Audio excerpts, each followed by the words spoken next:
the TeachPitch podcast. We are very excited to be launching a series of interviews for TeachPitch, a global community of tens of thousands of subscribers from over 205 countries who all have a desire to improve the state of education in this world. And for these interviews, we have selected a number of our subscribers who have achieved great things. And by great, I mean amazing. Think of former presidents, entrepreneurs, fashion designers, hospital builders, non-profit founders, authors, journalists, doctors, etc. And what all our guests have in common is that despite their great success, they've encountered many enormous challenges. So what were these challenges and how did they overcome them? That is what we are going to be talking about here. My name is Aldo de Pap and I'm massively looking forward and very grateful you can join us in this journey. So sit back, relax and download the podcast here.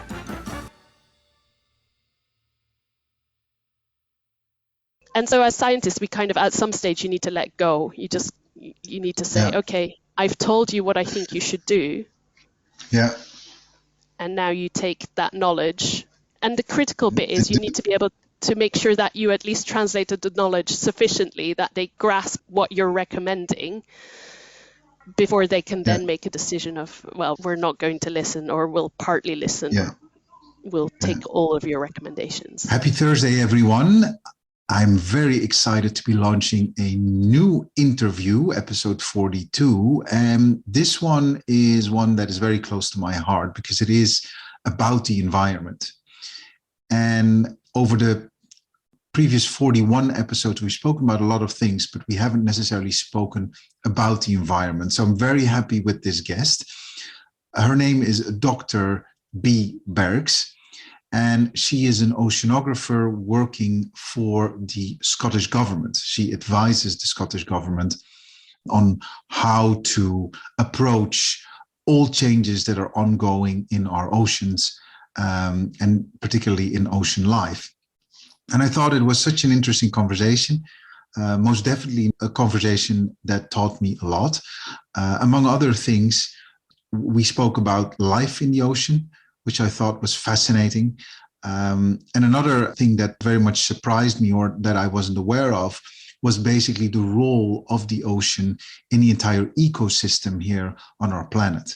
So one of the things that I learned was that the ocean is a regulator, if you will, that keeps our climate in check. So the ocean makes sure that our temperatures do not rise through the roof so that life on Earth is acceptable and doable. And if we wouldn't have the ocean, then temperatures would be simply too high for many life forms to still be around. So that's something to be very appreciative of and something to think about and to reflect upon. We also speak about the role of plastic and plastic pollution for the ocean and how detrimental that could be. There were so many exciting and interesting angles to the story of Dr. B. Berx, not only her scientific journey, but also her personal one, from someone who was passionate about the ocean already from a very young age, really knowing that is what she wanted to study, and then traveling, leaving her home country to go at a very young age to a university to thrive, academically thrive and grow there as a scientist and as an expert. So I very much hope you enjoy this episode. I'm very proud of it, not only because it's a great conversation, but also because I feel that Dr. B. Berx is another example of a strong woman in the field of science, technology, and medicine. And I strongly believe we need a lot more leadership on that level. And I really feel that Dr. B. Berx is another person who should be pushed to the forefront to speak more about her field and things that she is passionate about. So I sincerely hope you enjoyed this episode, The Oceanographer. We are so happy to be partnering with Hee Ha Ho, an interactive video platform that enables teachers and students to easily create amazing clickable videos for learning. Check out heehaho.com for more information and your free starter account. A big thanks to our friends at Zeus Maths Challenger, the only puzzle that effectively boosts your numeracy, critical thinking, and brain power. Go to czeuspuzzles.com to get your brain buzzing. And we're so excited to be working with the team at Learning Ladders, the only platform that provides assessment that goes way beyond tracking to effectively support teaching and learning for EYFS, primary, and secondary settings. Go to learningladders.info to find out more. Yes, and a very warm welcome to 42 of the Teach Pitch podcast. And I feel so privileged because I had the ability to speak to so many passionate people from all over the world. And I am here talking to Barbara Berx, also known as Dr. B. Berx, and she is an oceanographer. And we know each other personally because we have daughters the same age. And when I was talking to B and when she introduced me basically to her profession and all the great things that she's doing, I thought, wow, that's such a fascinating profession. So B, a very warm welcome to you. Thank you so much for joining. Thank you for having me. It's my pleasure too.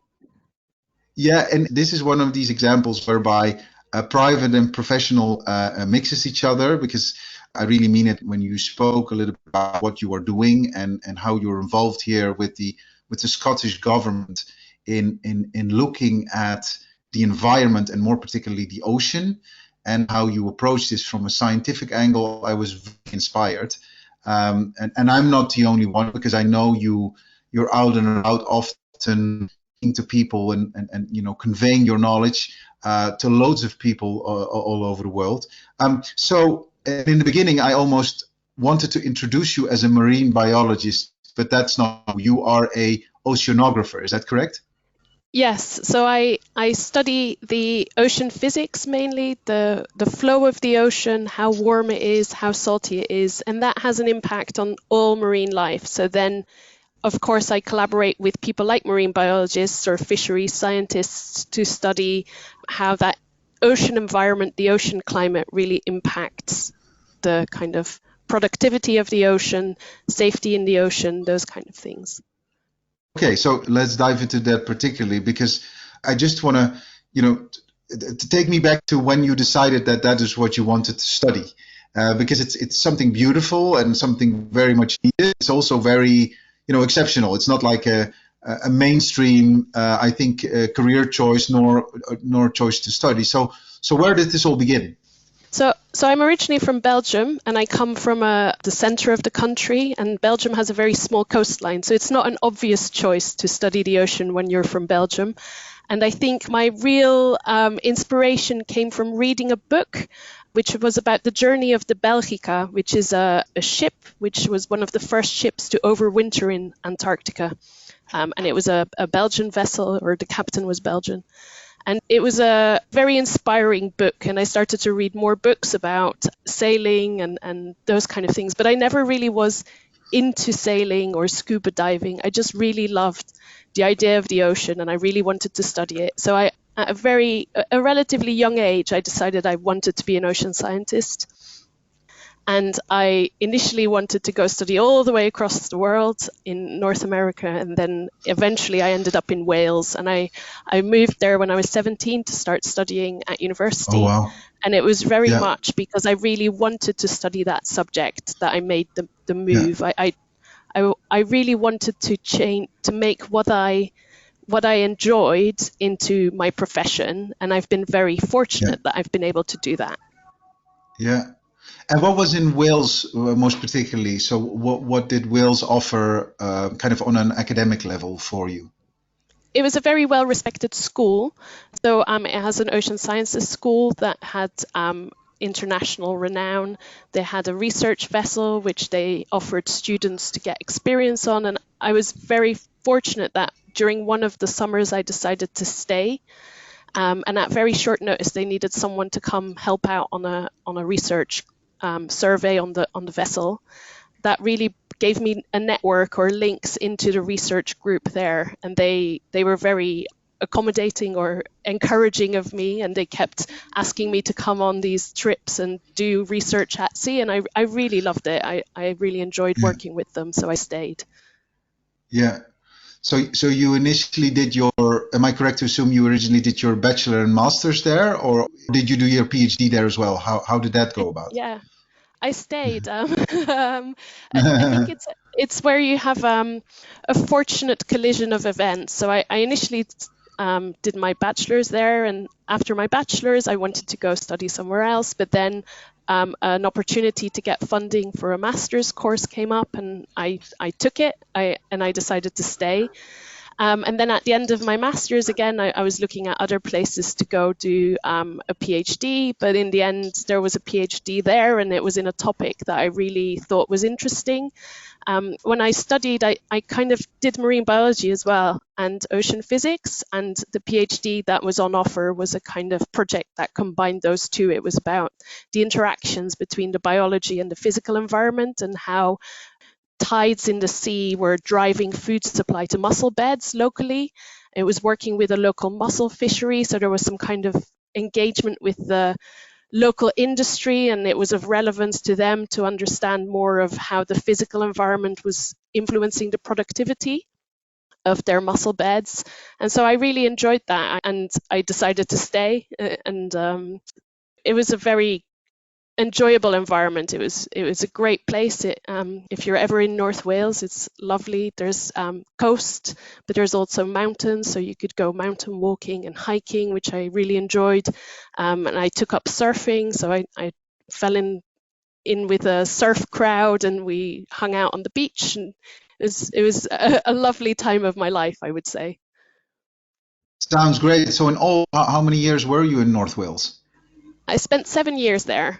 At the end of that, my studies were finished. I finished my PhD research, and an opportunity came up to work for Scottish Government, a job which I applied to, and I still have currently after all these years. So I've now lived in Scotland for almost 15, something like that, 15 years. 15 years. And tell me about this job, because this is not just an average job, right? This is a job with a lot of depth. It requires a lot of knowledge. You need to put out loads of little fires. So tell us about this job. Yeah. So my job is advising government and doing research to advise government on the ocean or the seas in Scotland, and especially Scotland. So instead of, I think a lot of academic research can be quite free in what they do and what topics they investigate. So if you look at the ocean science community, there's some really in-depth people doing very detailed studies on ocean turbulence or other things. But for me, my role is very much at that interface of trying to do the work which will inform government action or policy making. And so I've been part of an oceanography group within Scottish Government, and we do monitoring. So we measure how warm the seawater is, how salty it is, and that will tell us things about the ocean climate. But then we also provide advice to people in aquaculture policy, but also stakeholders in aquaculture, maybe on how the marine environment transports maybe pathogens or other things. So it's a very applied research job, and that means you do need a range of expertise. So my main interest is in measuring the ocean, so sustained ocean observations, and making sure we've got these long-term time series that help us quantify climate change and the impacts of climate change. But on the other hand, there's opportunity to work with fisheries scientists and aquaculture scientists on topics which are of relevance to them, and really understanding how the ocean physics plays a role in that kind of aquaculture productivity or fisheries productivity. Fascinating. And so this is one of the things, of course, I want to discuss with you, climate change. So the role of climate change and also the state of the ocean. So when you started in Wales all these years ago, so 22 years ago, when looking at the ocean versus looking at the ocean now, have things changed? Have they deteriorated? So the ocean's a really important part of the Earth's climate, and it's definitely changed. It's taken up a lot of the additional energy. So greenhouse gases have meant that more energy is trapped within the Earth's atmosphere. And actually, when people, other scientists, but our data contributes to that, when they look at where that heat or that energy has gone, 90% is actually absorbed in the ocean. So if the ocean didn't do that for us, if it didn't have that function, then the atmosphere would be even warmer today than it already is with global warming. And I think the increasing recognition of the kind of, in our field we call it the ecosystem services of the ocean. So what the ocean does for us has really increased in the years that I've been active in the field. I think 22 years ago, I don't think that recognition within governments or even within the scientific community was as strong as it is now. And that's really because we're understanding more and more of the ocean compared to what we did all those years ago. And we're also getting better at maybe translating that knowledge into policy making, decision making, into the public eye. And maybe one of the best examples is plastic pollution. I think a lot of people are now much more aware of the kind of plastic pollution in the ocean far away from us, things like the Pacific garbage patch, but also on our own coastlines, so beach litter, and a lot more people are helping with litter picking or doing kind of citizen science on those things. Okay, so yes, there have been change. Yes, climate change is affecting all of us, and we need to do something. But on the positive, you say we're increasingly we understand it better, and we're increasingly also getting better at translating action, which is having its positive effects as well. So there's a lot of work to be done, but we're on a good path. Is that correct? We're making progress. Yes, we are making progress. Yes. Okay. Yeah, well, that's definitely. good. That's good. Yeah. Yes. Well, I'm happy to hear that.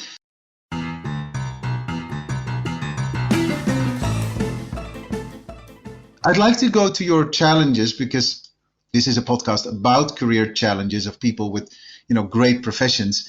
And as a first challenge, we all already dove into it. You basically described your path from being only 17 years old, moving from Belgium to Wales, and kind of jumping into this,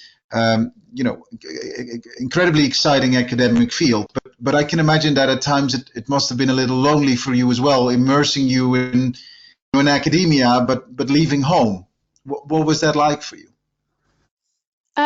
Yes, it was a big jump. It gave me a lot of independence. It taught me how to be independent in my own and confident to make my own decisions.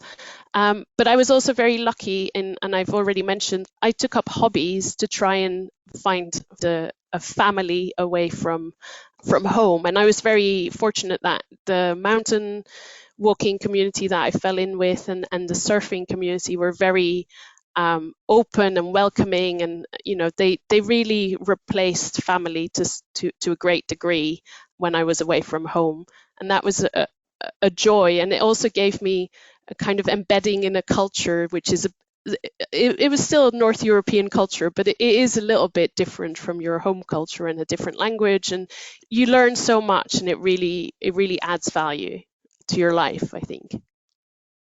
No, 100%, and it's good on you for thriving in it, because you could have also had be homesick and say, no, I want to go back and whatever, but you were embraced. So kudos to the Welsh hospitality and kind of making you feel at home, and can imagine it was not without a challenge. And then very interestingly, your kind of as a second challenge, which I think to a certain extent is aligned to that, you then grow in your academic field, are successful in it, but then kind of enter at that moment a very male-dominated sector. Is that correct? And so what was it like for you when you started? I think now 15 years ago. What was the environment like? The professional environment? It was definitely more male dominated than it is now. We've seen advances in more female involvement in the field, and especially at senior level, and that's been great. At the time, there was definitely, I went to meetings where I was the only woman in the room, and there's some embedded expectations around roles, I think, at times, and I really felt that. And they're kind of micro they're small things, but if you get them, Could you give an meeting example? after. Sorry. Oh yes, Yeah. yeah. So an example is going to a meeting and the expectation is, oh, someone needs to take notes, and if you're you're a young female person in the room, then the expectation is you take the notes, and that is very much in 50 years ago, that would have probably been the case. The women in the room were the secretaries and the note takers. They were not scientists at the same level. And I think I was very fortunate in some of those early meetings, especially when I first joined. I was fortunate to be sent to some international meetings, collaborating with scientists from across Europe. And a lot of them were much more senior than me. But I was also very fortunate that one of them really championed me at those meetings and kind of said, oh, Professor, whatever, you take notes, and took that expectation away from the fact that, there's one woman in the room and we're going to expect her to take notes. And so that was very welcome. I had some great champions for me who challenged me to say, oh, this working group needs someone to chair it. B, put yourself forward. You'd make a great person to do this. We think you should put yourself forward. And that's very welcoming in a way, because it takes away the threshold a little bit. You don't have to put yourself forward. Someone's identified that you would be good in this job or in that role in a group, and tells you, put yourself forward, or I think you should do it.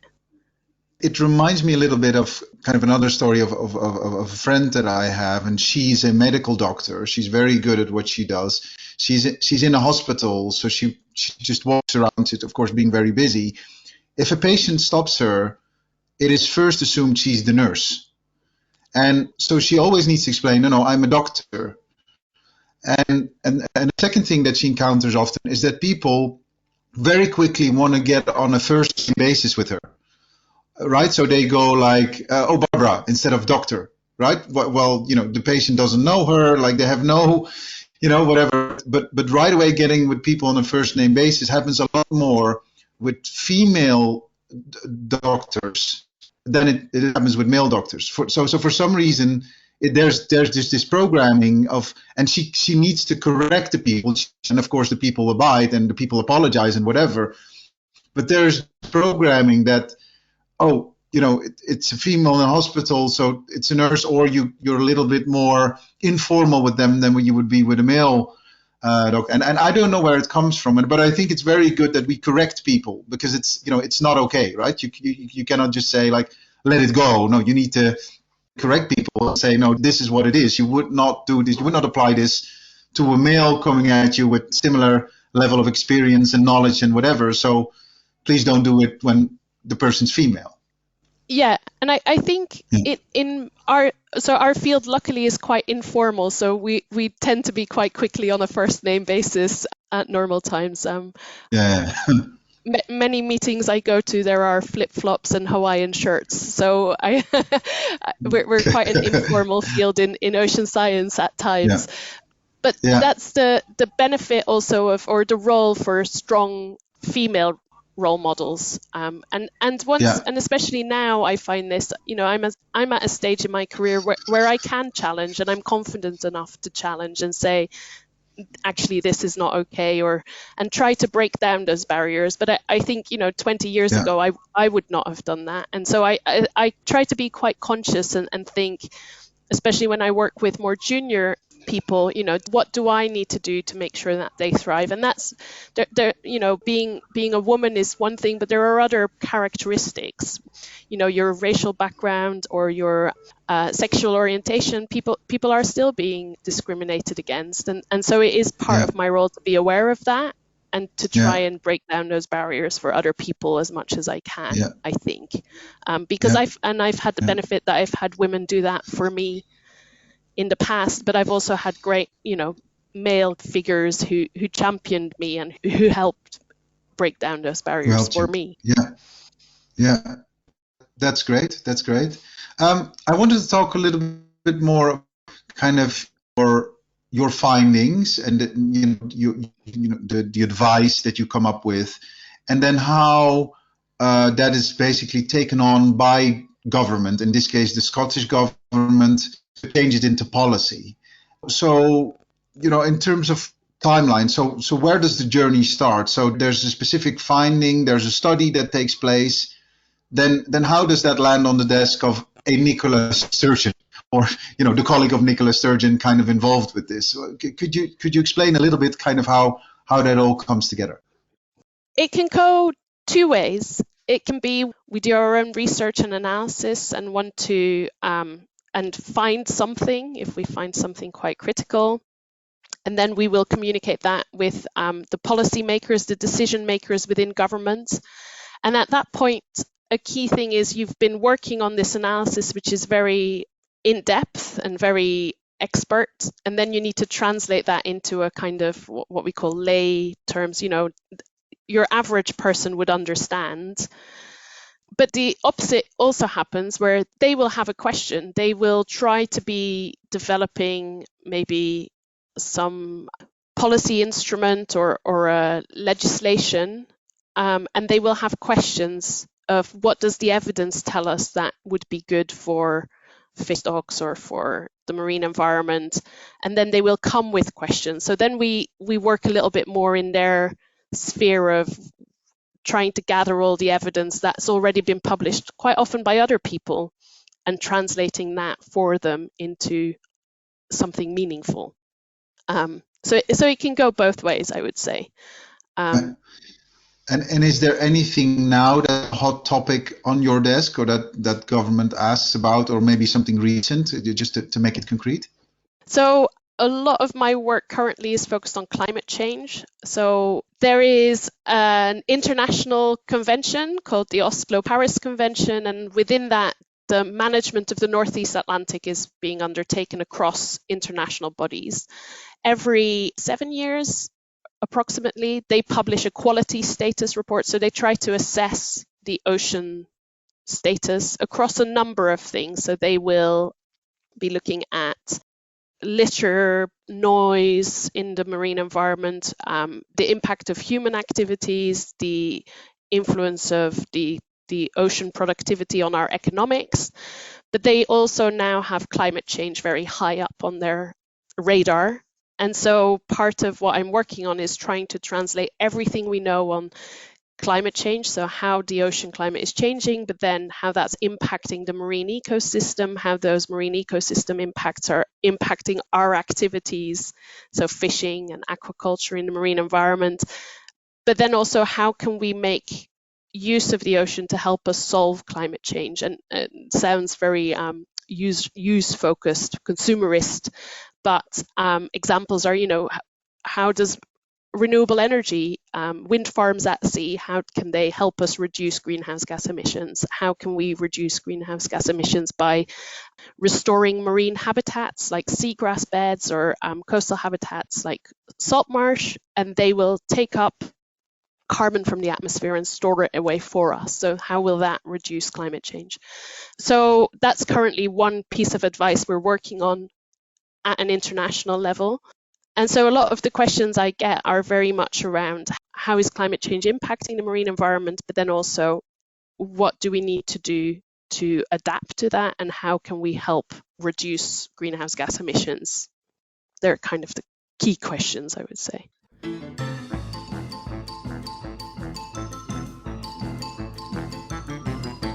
It's fascinating, and it sounds like a very broad field. There's a lot that comes with it, right? So climate change and renewable energy, and from the seabeds that you mentioned, and kind of all these things. So a lot is coming together there.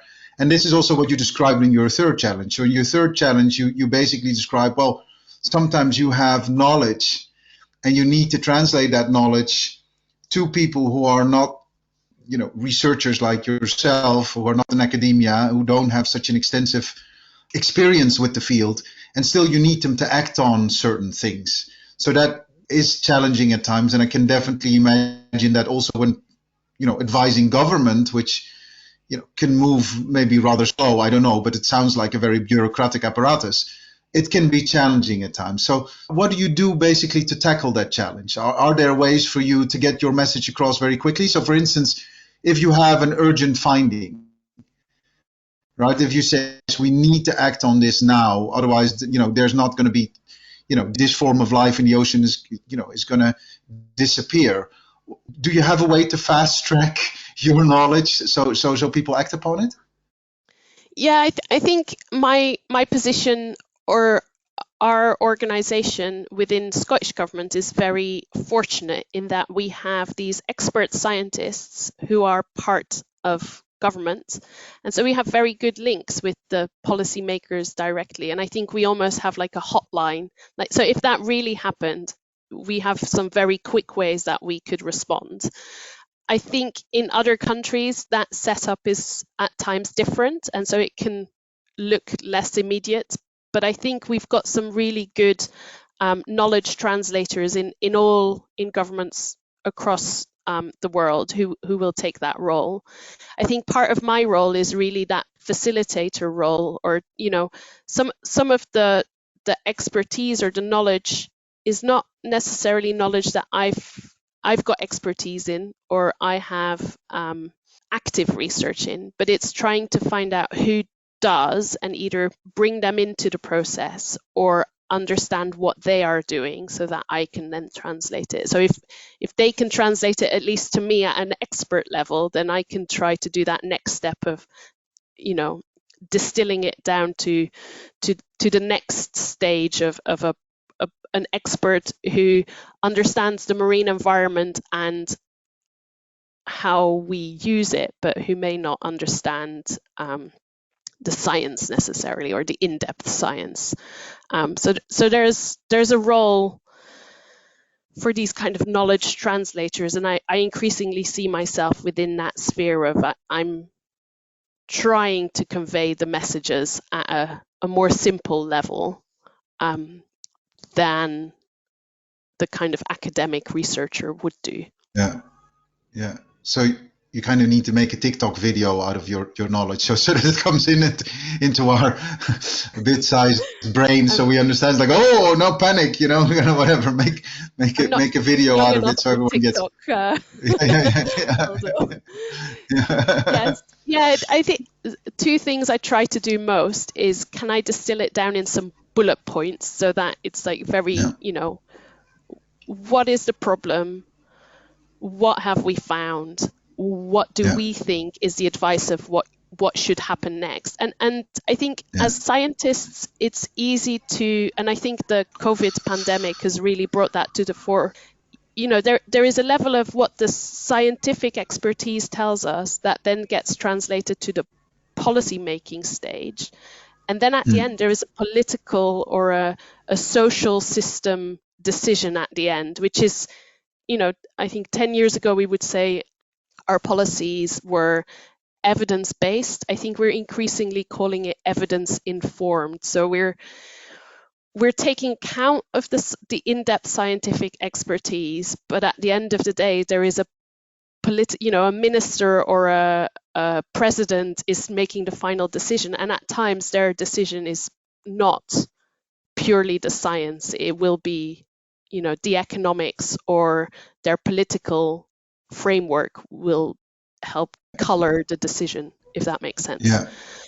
And so as scientists, we kind of, at some stage, you need to let go. You need to say, okay, I've told you what I think you should do. Yeah. And now you take that knowledge. And the critical bit is you need to be able to make sure that you at least translated the knowledge sufficiently that they grasp what you're recommending before they can then make a decision of, well, we're not going to listen, or we'll partly listen. Yeah. We'll take all of your recommendations. It reminds me of that Netflix movie, Don't Look Up, whereby scientists come in and say, like, we have a meteorite hitting Earth. What's the chances? There's a 99%. So 1% that it won't happen, and you might be exaggerating, and it just doesn't fit in this week's campaign schedule. So can we postpone and kind of, politicizing scientific facts, because it's inconvenient or it doesn't fit the agenda. That must be horrible. I don't know if you ever came across it, but it must be horrible if people are just kind of, delaying, postponing, or simply ignoring things because of a political agenda. in our field, I've never come across it yet, Oh, okay, that's good. personally. Okay. It may Yeah. have happened, but I've not had that. Yeah. And it's interesting because I think people in a purely academic setting, like a university research organization, they don't necessarily see that side of the knowledge translation, and so at times I think they can feel that their knowledge is not being taken on board. When I Yeah. think, because I see some of the inner workings of the government, I can see that actually the information does flow through. Yeah. So Yeah. it's interesting. Something's happening, so that's good news. It's not being politicized. You are being heard, and I think that's most important. And you already mentioned it. You spoke a lot about international collaboration. You mentioned the treaty in Oslo, I believe, and and also as a call to action, you mentioned this wonderful website, which is initiated by the United Nations, if I'm correct, which is called the Ocean Decade, which I think is very informative. And it basically describes from 2021 until 2030, kind of all the things, all the ongoing initiatives, but also all the studies. It basically aggregates a lot of information about the ocean for people to see, right? So that's a great call for people who want to be informed, for people who want to know more. It's a great URL to go to. It's oceandecade.org, and we will be sure to include it in our show notes as well. Anything particular you would like to mention about this site, B? For me, the UN Ocean Decade is focused on doing scientific research towards meeting the UN Sustainable Development Goals, and it's really trying to direct scientific research in ocean sciences to address societal problems that we're having currently.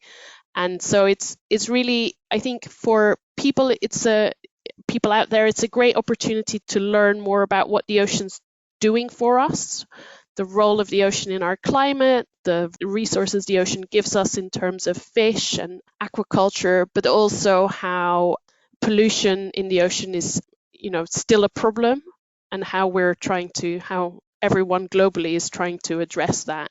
So it's a great place to go find out more about what the scientific research is doing to try and inform that kind of action towards those sustainability goals that the UN has. And it's an international initiative that's really bringing together action across the globe. So there's regional, there's regional groups that are trying to bring together scientists on a regional level, but there's also some very specific topics in terms of trying to understand the deep sea environment more, and trying to do some more seabed mapping, because actually we don't have very good maps of much of our seabed.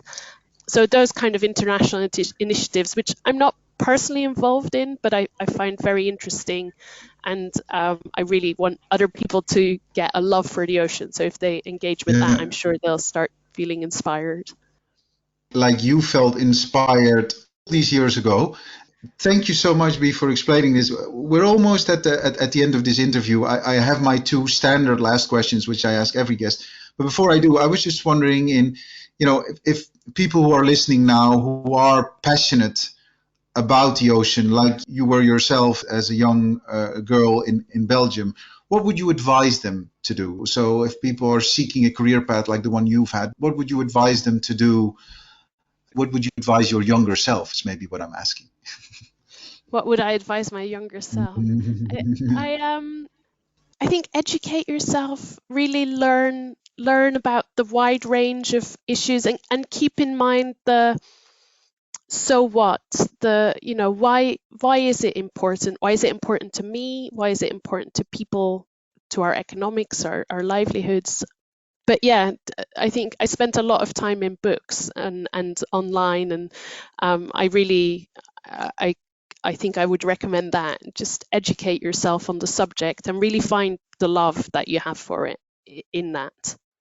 You mentioned one thing which I thought it's very daring, and kudos to you for doing it. But you said, like, you were in Belgium. Belgium doesn't have an very elaborate coastline, so you basically made sure you were in a place whereby there was enough to study academically, as well as just just because what has nature has given to that specific place. Would that be an advice you would give others as well? Like go out where there is a proper ocean, and go out where that is if you want to know more? I'll maybe caveat that with saying that there is ocean science in Belgium, and so Okay. any Belgians, please do go find out more about the organizations in Belgium, because I'm maybe selling them short by saying go somewhere else.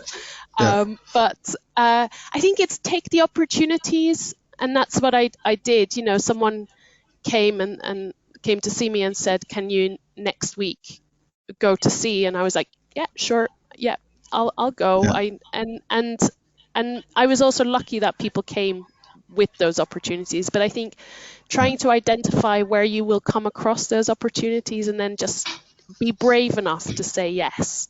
And there are programs, there are research exchange programs, there are internships, there's a range of opportunities out there, and it's trying to, be brave enough to put yourself forward and to take them and say yes. Yeah, I love that. Be brave enough to say yes. I think that's great advice.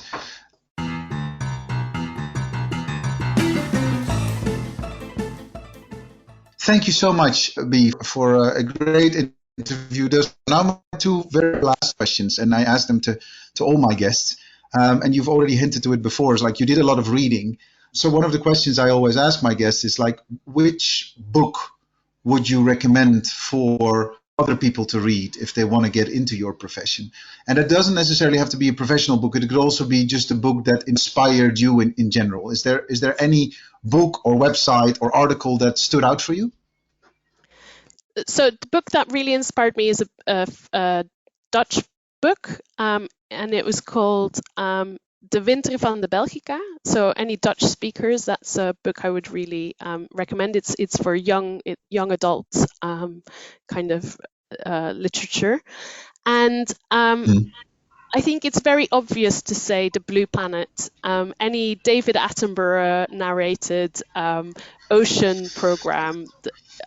The documentaries they have made over the years have been great, and anyone who wants to find out more, they are a really great entry point for people to go and watch and be inspired, I would say.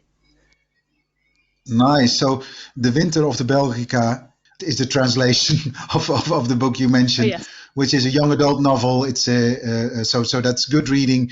I don't know if there's an English translation, but it's worth putting it out there. And then, Blue Planet, David Attenborough. I mean, you're always so inspired and enchanted, really, with those documentaries. So that's definitely a very good place to start. And then, very last question, me. Now let's turn the tables. This is the Dr. B. Berx podcast. Who would you like to have as your guest? Who would be your number one guest of the Dr. B. Berx podcast? I think I would suggest someone who's been a real role model to me, and her name is Professor Karen Haywood. She's a physical oceanography professor at the University of East Anglia in Norwich. So I think I would really enjoy a podcast with Karen to find out more about her career path and her thoughts. That would be my suggestion. This is a beautiful answer. And I mean, let's set it up, right? I mean, this is what it's all about, to kind of, pay it forward and to make sure other people are inspired and whatever more, right? So I think that's a great recommendation. And I think specifically, as you mentioned before, in your field that was previously male dominated, to speak to someone female who's successful in your field and academically is striving and is teaching so many people, I think that's a wonderful answer, and definitely one that if we can, we should act upon. Sometimes people give an answer of someone who has sadly passed away. We also have people talking about people that they would want to talk to that are not there yet, so they're great grandchildren and stuff like that. So it's whatever you want to make out of it, and do let us know if you come up with another guest, because we'd always be curious. Yeah, I think my other guest suggestions would be people who've been very involved with the IPCC, the International Panel on Climate Change. They've published a lot of reports recently, and I think they would provide some great insight into the climate change science base. So they're maybe my other Great. Anyone in particular from that panel, or is it just the panel in general? There's a lot of scientists involved, so I think Oh, it okay, would yeah. be. I'd need to have some time to think about who I would ask. Okay. Okay. Yeah. Okay. Dr. B. Berx, it's been a great pleasure and privilege talking to you. Thank you so much for making some time available to us. I really enjoyed this conversation, and I hope people will check out theoceandecade.org if they want to know more about all ongoing activities and studies around the ocean. And it's so needed, it's so important that we familiarize ourselves with the ocean, because it's the base of our climate. It's doing a lot for us. So if you have a minute to spare, please go to that website and share it with your students or with your colleagues, so we do what is right for our planet. Dr. B. Berx, thank you so much. Thank you.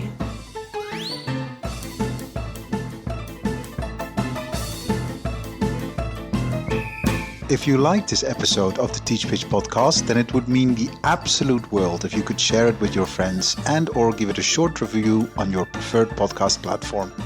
The more you share your ideas about these interviews, the more people will find out about them. So do let us know what you think. We'd be very, very grateful. Special thanks to Kevin MacLeod for our beautiful theme music, Le Grand Chase. This podcast was produced and edited by Natalie Piles. Project coordination by Inva Cheney.